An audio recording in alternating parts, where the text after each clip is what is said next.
저기요, 초면에 죄송한데 저랑 사귀실래요? 이게 뭔 개소리야? 이거 미친놈이. 여자는 길을 걷고 있습니다. 그때 남자가 나타나고 여자는 그에게 첫눈에 반했죠. 스타일이 좋아서 풍선껌 냄새가 좋아서 이런 첫인상에 끌려 얘기도 나누고 딤플도 하는데 알바하느라 죄송해요. 단점이 보이기 시작했죠. 그럼에도 불구하고 여자는 대수롭지 않게 여겼습니다. 만약 다른 사람이 같은 행동을 했다면 노발대발 화를 냈을 그녀가요. 왜 이번에만 달랐을까요? 만약 이게 여러분의 이야기라면 오늘 영화의 주인공은 바로 여러분입니다. 줄리라는 소녀는 옆집에 이사온 브라이스와 눈이 마주칩니다. 그의 화려한 외모에 줄리는 첫눈에 반했습니다. Hi, I'm Julie Baker. 줄리는 바로 측은덕거렸습니다. 하지만 브라이스는 그런 줄리가 불편했죠. 그런데 그때 줄리를 뿌리치려다 손을 잡게 된 두 사람. 그렇게 두 사람의 악연이 시작됐더라죠. 일주일 뒤 학교. 악연은 학교까지 이어졌습니다. 소문은 빠르게 퍼졌고 두 사람은 놀림거리가 되었죠. 그렇게 5년이 지나고 줄리가 아직도 싫었던 브라이스, 학교 퀸카와 사귀는 척합니다. 하지만 거짓된 사랑은 오래가지 못했습니다. 줄리는 다시 기분이 좋아졌죠. 그러나 이 짝사랑 그렇게 오래가진 않는데요. 거대한 플라타너스 나무가 있었습니다. 우리에게 애착 장소가 있듯이 줄리에겐 이 나무가 바로 그것이었죠. 하지만 동네 친구들은 나무를 오르는 줄리를 이상하게 여겼습니다. 그런데 며칠 뒤 문제가 발생하죠. Either you calm down or we're gonna cut you down. 집주인이 나무를 배려합니다. 줄리는 벌목을 막기 위해 나무에 올라 시위 중이었죠. 줄리는 도대체 왜 이 나무에 집착하게 된 걸까요? 1년 전 줄리의 아버지가 물었습니다. What's going on with you and I guess it's something about his eyes. Or maybe a smile. 이유는 역시나 외모였죠. 하지만 그건 아버지가 원하는 대답이 아니었어요. you have to look at the whole landscape. What does that mean? 줄리는 그 말을 이해할 수 없었습니다. 일주일 뒤 연을 가지러 나무를 오르는 줄리. 꼭대기에서 연을 꺼내고 잠깐 풍경을 보는데 그때서야 아버지의 말을 이해할 수 있었습니다. 멀리 뻗은 지평선과 그 위로 펼쳐진 구름 그리고 드넓은 평야, 이 모든 것들이 하나가 되어 아름다운 풍경이 되었죠. 그 이후로 줄리는 수시로 이 나무를 올랐습니다. 그리고 이 풍경을 보았죠. 그 나무가 잘렸습니다. 줄리는 우울했죠. 잘리는 적을 안 보기 위해 일부러 돌아서 학교를 갈 정도였어요. 하지만 며칠 뒤 아버지가 그려준 누구도 베어낼 수 없는 플라타너스를 보고는 웃음을 되찾았죠. 브라이스는 어느 날 뱀이 알을 삼키는 장면을 목격합니다. 그 장면은 트라우마로 남아 이후로 달걀을 못 먹게 되죠. 하지만 다음 날 Hi, Bryce. I brought these over for you and your family. 줄리가 직접 수확한 달걀을 나눠줍니다. I'm not eating them.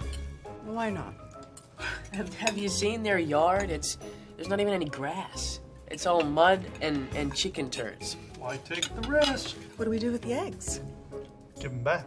하지만 브라이스는 달걀을 돌려주지 않고 쓰레기통에 버렸죠. 받고 버리고 받고 버리고 받고 버리고 Julie, 좆됐습니다. what are you still doing here? 결국 꼬리를 잡히고 말죠. Why are you throwing them away? My dad didn't think it was worth the risk.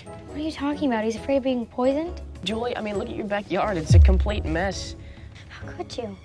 이렇게 브라이스는 줄리에게 상처를 주고 마는데요. 줄리네 마당이 더러운 이유는 게을러서도 또는 지저분한 성격 때문도 아니었죠. Daniel? 줄리의 삼촌은 지체 장애를 앓고 있습니다. 전문 요양시설에서 그를 돌봐주고 있죠. 하지만 그 비용이 만만치 않았고 줄리네 아버지는 집을 처분할 수밖에 없었습니다. 자가가 아니었기에 마당을 함부로 관리할 수 없었죠. 이런 사정도 모른 채 브라이슨의 가족은 Let me tell you something. The world would have a lot more beauty in it if you do a little landscaping on that piece of crap he calls a yard. 라며 줄리네를 업신여겼죠. 브라이스가 한 말에 상처받은 줄리는 마당을 가꾸기 시작합니다. 브라이스는 사과를 하고 싶었죠. 화해각을 잡으려 하지만 쉽지 않았습니다. 그때 브라이스 할아버지가 등장하죠. 할아버지는 가족들과 달랐습니다. You know why the Bakers haven't fixed up their yard till now? Because he's too busy with his paint by numbers kit. Julie's father has a retarded brother. 할아버지는 줄리네 사정을 이해해주는 사람이었습니다. Tell me about your friend Julie Baker.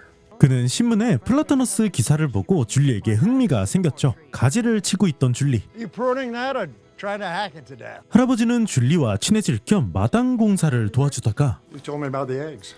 달걀 사건을 듣게 됩니다. It's about honesty, son. Sometimes a little discomfort in the beginning can save a whole lot of pain down the road. 할아버지의 말을 듣고 브라이스는 줄리에게 사과를 합니다. 그리고는 마음이 편해졌죠. 줄리와 다시 사이가 좋아져서라기보단 죄책감이 덜어졌기 때문이죠. 그날 밤 할아버지와 산책을 하던 중 무언가를 깨닫습니다. She's quite a girl. 브라이스는 이해가 안 됐죠. You find someone who's iridescent. 할아버지의 말을 곱씹어보는 브라이스. This weird feeling started taking over in the pit of my stomach. 이상한 감정이 자라고 있었습니다. 다음날 친구에게 이 고민을 털어놓는데 Do I can't stop thinking about her. Of course, the place is a dump, anyways. Yeah, but it's not her fault. Her dad's got a retarded brother, and all their money goes to helping him. The apple doesn't fall far from the tree, my friend. 고민을 들어주긴커녕 줄리에게 모욕적인 말을 할 뿐이었죠. 브라이스는 화가 났지만 Oh, right. 이런 줄리가 대화를 엿듣고 있었네요. 줄리는 브라이스에게 오만정이 다 털렸습니다. I heard you and Garrett making fun of my uncle in the library. And I don't want to speak to you. Not now, not ever. 그렇게 브라이스를 손절하죠. 줄리는 6년이나 묵은 짝사랑을 끝내니 홀가분했습니다. 반면 브라이스는 온통 줄리 생각뿐이었죠. 다른 남학생과 웃고 있는 모습을 보니 브라이스는 감정을 주체할 수 없었죠. 결국 Julie, I gotta talk to you. What? What are you doing? 감정을 드러내고 맙니다. Bryce, stop it! 결과는 처참했죠. 브라이스는 따라 나가 줄리를 불러보지만 Julie! 그렇게 떠난 줄리는 문을 두드리고 전화를 해도 받지 않았죠. 둘의 사이는 어떻게 될까요? 1차 세계대전 당시 심리학자 손다이크는 군인들을 대상으로 한 가지 실험을 진행합니다. 장교들에게 병사들의 성격, 지능, 체력, 리더십 등 전반적인 능력을 평가해달라 요구했죠. 결과는 이상했습니다. 평판이나 외모가 뛰어났던 병사들에겐 모든 능력에서 높은 점수를 매겼고 반대인 병사에겐 모든 능력에서 낮은 점수를 매겼죠. 손다이크는 이런 결론을 내렸습니다. 인간은 누군가를 평가할 때 평판이나 외모 같은 가치를 부여하고 대상의 행동을 이미 부여한 가치에 따라 평가하는 경향이 있다. 그는 이러한 경향을 후광 효과라고 불렀죠. I guess it's something about his eyes. Or maybe a smile. 줄리는 브라이스의 예쁜 눈과 아름다운 미소에 첫눈에 반했습니다. 이에 줄리의 아버지는 풍경 전체를 봐야지 라고 말했죠. Trying to figure out if they were more or less than some of their parts. Those dazzling eyes. For the first time, I was pretty sure that Bryce-Lawski was less. 줄리는 그의 눈과 미소는 그저 풍경을 이루는 하나의 요소였다는 사실을 이해합니다. 플라타너스 나무에 올라서 바라본 브라이스는 그렇게 멋진 사람이 아니었죠. 반면 브라이스는 어렸습니다. 그는 순간을 모면하기 위해 거짓말을 해댔죠. 할아버지는 그에게 정직해지라고 말했습니다. 빛나는 사람보단 오색찬란한 사람을 찾으라 했죠. 브라이스는 그런 사람을 만났습니다. 또래와 달리 외모보단 마음이 빛나던 줄리였죠. 마침내 브라이스도 부분보단 풍경 전체를 볼 수 있게 됩니다. 그런 브라이스는 지금 이 작은 플라타너스 나무를 줄리네 앞마당에 심습니다. Do you need some help? Yeah. 영화는 말합니다. 겉만 보고 판단하지 말라고. 마당이 더럽다면 어떤 이유가 있지 않을까 생각해보라고. 마당이 더럽다고 달걀을 버리지 말라고요.